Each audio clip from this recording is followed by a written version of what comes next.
Hello guys, দেখছো আজ আমার সামনে একটা আছে হোন্ডা ড্রিম 110 সিসি। তো এই গাড়িটা একটা আনকমন সমস্যা।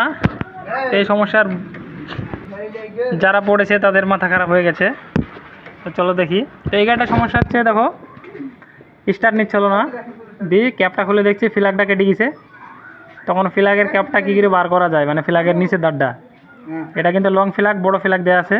তো যদি সহজে খুলে যায় ভালো, নাহলে লেতে যেতে হবে।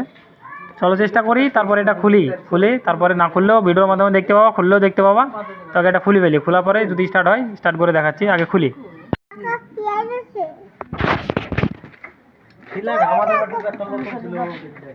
হ্যাঁ, একটা ফ্ল্যাগ ছিল তো।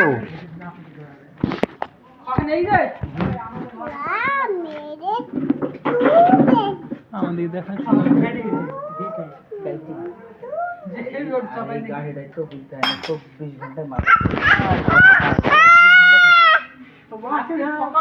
দেখো গাইস, ফ্ল্যাগটা খুলে ফেলেছি, আর কোনো সমস্যা নাই। তো বড় ধরনের একটা সমস্যা থেকে বেঁচে গেল, নাহলে হেড খুলে আবার লেদে লিগি বার করতে হতো। তো চলো খুলে ফেলেছি, কোনো সমস্যা নাই। তো চলো নতুন ফ্ল্যাগ ইনস্টল করি। ইনস্টল করার পর তারপরে গাড়িটা স্টার্ট হচ্ছে কি দেখি।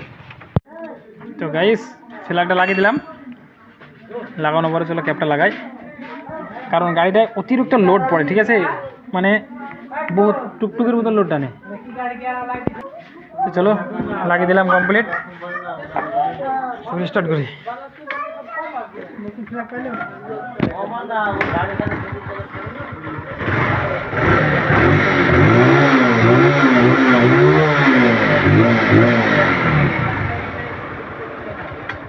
চলো গাড়ি ওকে, রেডি, ফুল। একটু সমস্যার জন্য অনেক কষ্ট হয়ে গেল, তাই